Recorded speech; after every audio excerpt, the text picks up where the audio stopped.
आज की कहानी है भगवान का हिसाब किताब। एक बार दो आदमी एक मंदिर के पास बैठे गपशप कर रहे थे। वहाँ अंधेरा छा रहा था और बादल मंडरा रहे थे। थोड़ी देर में वहाँ एक आदमी आया और वो भी उन दोनों के साथ बैठकर गपशप करने लगा। कुछ देर बाद वो आदमी बोला कि मुझे भूख लग रही है। उन दोनों को भी भूख लगने लगी थी। पहला आदमी बोला, मेरे पास 3 रोटी हैं। दूसरा आदमी बोला कि मेरे पास 5 रोटी हैं। हम तीनों मिल बांटकर खा लेते हैं। उसके बाद सवाल आया कि इन 8 रोटियों को 3 आदमियों में कैसे बांट पाएंगे। पहले आदमी ने राय दी कि ऐसा करते हैं कि हर रोटी के 3 टुकड़े करते हैं, अर्थात 8 रोटी के 24 टुकड़े हो जाएंगे और हम तीनों में 8-8 टुकड़े बराबर बट जाएंगे। उन दोनों को उसकी राय अच्छी लगी और 8 रोटी के 24 टुकड़े कर लिए। प्रत्येक ने 8-8 रोटी के टुकड़े खाकर अपनी भूख शांत की और बारिश होना भी शुरू हो गई थी। अब उन तीनों को नींद आने लगी और बारिश के कारण वह तीनों मंदिर के प्रांगण में ही सो गए। सुबह उठने पर तीसरे आदमी ने उनके उपकार के लिए दोनों को धन्यवाद दिया और प्रेम से 8 रोटी के टुकड़ों के बदले दोनों को उपहार स्वरूप 8 सोने की गिन्नी देकर अपने घर की ओर चला गया।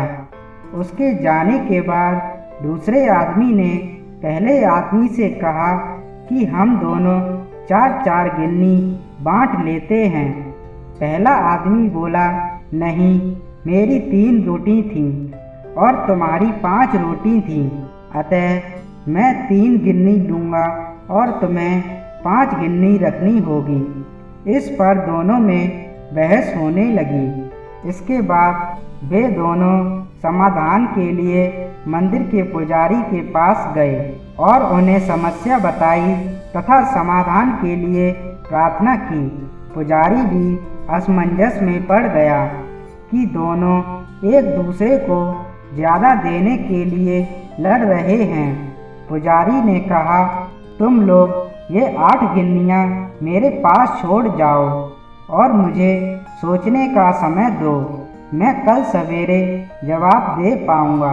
पुजारी को मन में वैसे तो दूसरे आदमी की 3 और 5 की गिन्नी बात ठीक लग रही थी, लेकिन फिर भी वह गहराई से सोचते सोचते गहरी नींद में सो गया।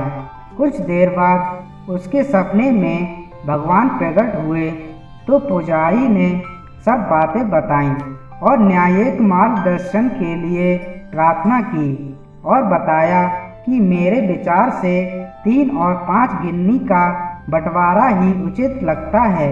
भगवान मुस्कुराकर बोले, नहीं, पहले आदमी को 1 गिन्नी मिलनी चाहिए और दूसरे आदमी को 7 गिन्नी मिलनी चाहिए। भगवान की बात सुनकर पुजारी अचंभित हो गया और अचरज से पूछा, प्रभु, ऐसा कैसे? भगवान फिर एक बार मुस्कुराए और बोले, इसमें कोई शंका नहीं है कि पहले आदमी ने अपनी 3 रोटी के 9 टुकड़े किए, परंतु उन 9 में से उसने सिर्फ 1 बांटा और 8 टुकड़े स्वयं खाए, अर्थात उसका त्याग सिर्फ 1 रोटी के टुकड़े का था। इसलिए वो सिर्फ 1 गिन्नी का ही हकदार है।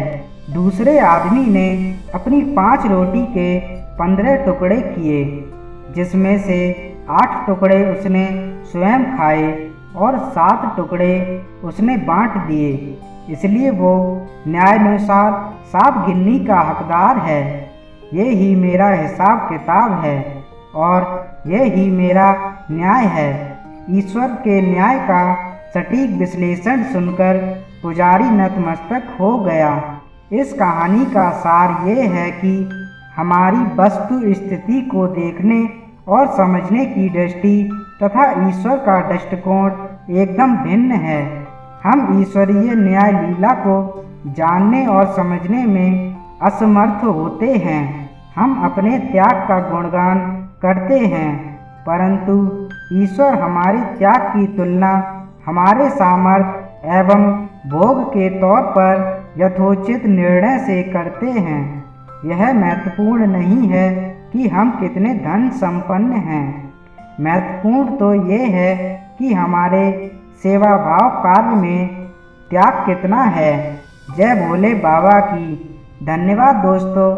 अगर ये कहानी आपको अच्छी लगी हो तो लाइक कमेंट करें। अगर नए हैं तो चैनल को सब्सक्राइब करें।